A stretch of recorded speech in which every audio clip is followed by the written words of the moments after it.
My name is Jewell Butler, and I am 26 years old. I'm married to a wonderful man, and we have one living son who is 2.5 years old, Savant, and 1 year ago, we lost our son, Zion.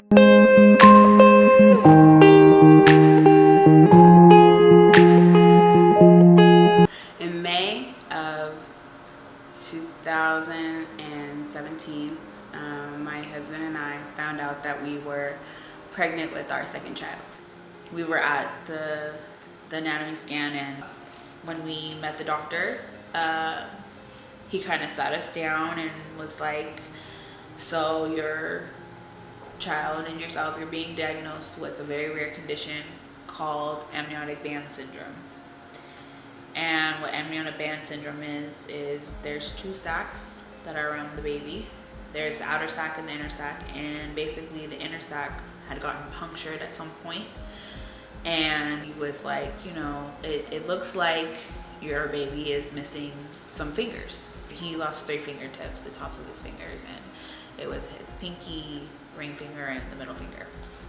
So as far as damage was concerned to his actual physical being, he was very lucky. Also, he ended up having club foot, which was just having your foot turned inward, and so basically he would just have to have a couple surgeries when he was first born. We both felt that physical damage is one thing. If it was anything mentally, or say his heart was affected where he was going to be living and suffering, that would be different. I personally told him, I said, I can't live with losing a child, whether it be by choice or by not by choice. So it was really, really difficult to even imagine. So as the weeks went on, everything looked good. Each scan, they basically placed me in the high risk category. They did scans. They monitored him, his heart rate, his movements, to make sure that he was going to be growing accordingly. And every time they were like, "Oh, he's doing great," passed with flying colors.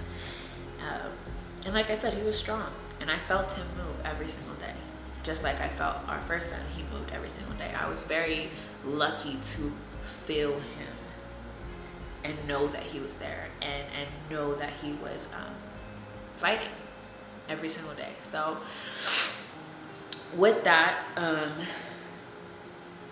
I remember one of the last appointments that I went to for the monitoring, I was 32 weeks, and I remember the nurse, she was shocked. "Are you sure this baby's not 32 weeks? He's moving like he's a 37-week-old baby. He's moving so great. His heartbeat's so strong." I said, "Yeah, it's my baby." We had gotten really comfortable over that time, from the 18 weeks, it was like 19-week scan, all the way up until about 32 weeks. We were very comfortable. We knew he was coming. He was going to make it. There was no question in our minds,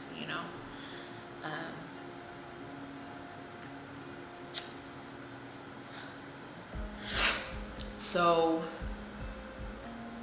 it was very hard to conceptualize anything other than success for us. That's how strong we felt he was. Because Zion moved every day, especially dinner time, that was his favorite. Oh, chicken fajitas, he would dance, party.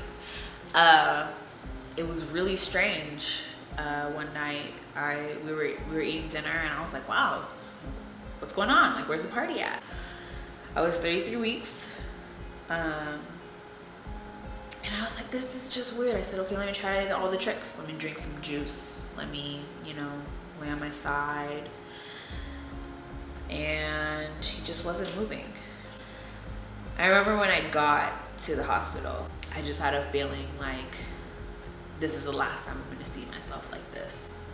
And so the nurse comes in, and she's like placing the monitors on my belly, and she tried to do the, "Oh, well, I can't can't find him. Maybe he's on the other side. So she changed sides, and she's like, okay, well, maybe it's the machine. I'm gonna go grab a new machine.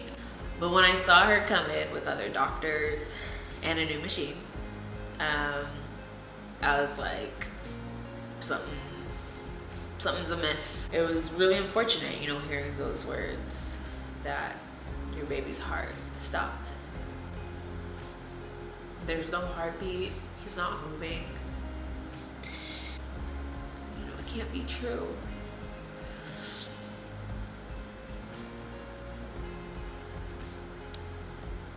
And I kind of lost it.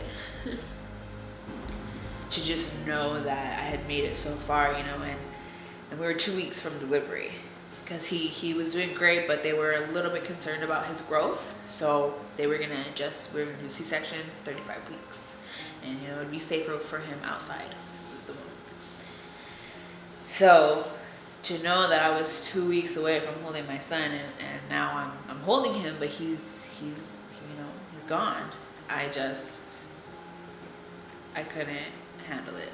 My son was born at 11:53 in the morning on September 16th, 2018.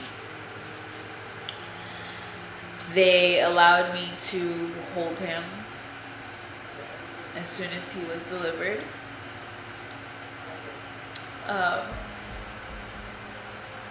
He was 3 pounds and 5 ounces. And he was 15 inches long. He was gonna be tall. His name is Zion Michio Kietaro Butler. We chose Zion to be his name because that's where he is. You know, he's in Zion. My husband's Jamaican, and it just really fit. I'm Japanese, so everybody in my family gets Japanese middle names. So Michio and Kietaro basically mean blessed and strength. So, you know, he was all of those things. We always said that he was strong, and I know I probably said it 1,000 times today, but he was very strong. He was a fighter, and he fought every minute he could. So really, the point of me telling my story continuously the way that I have, and speaking it and basically screaming it as loudly as I can, is for 2 reasons. You know, one is self-healing. It helps me to talk about him, to make sure that he's real. I know he's real. You know, I carried him, and you know, sometimes you see people at the park with their kids, and you're like, oh, how many kids do you have? And it's hard because you're like, you can't put that on other people, you know, you're like, I have one, you know. But when it comes to healing, you know, and sharing my story, is to help others heal.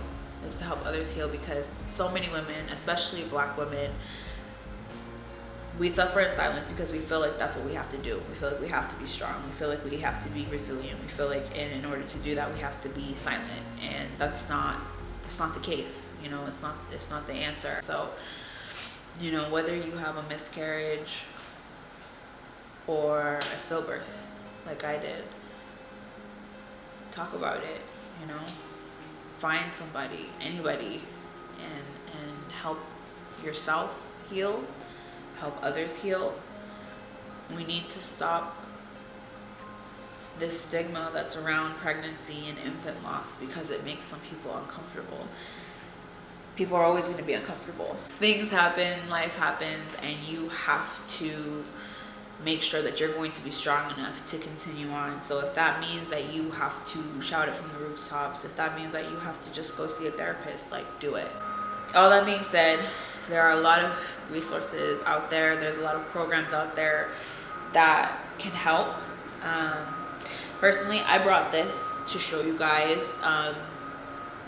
This bear is my Zion bear, and it weighs the exact amount as he did at birth.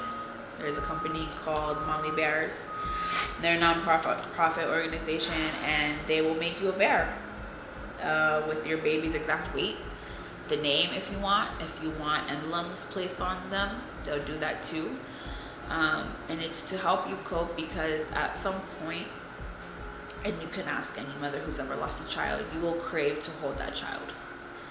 Your body physically and you know, emotionally will crave to hold that child. And so because of the reason that we know this, there are companies out there like this who make something for you to be able to hold.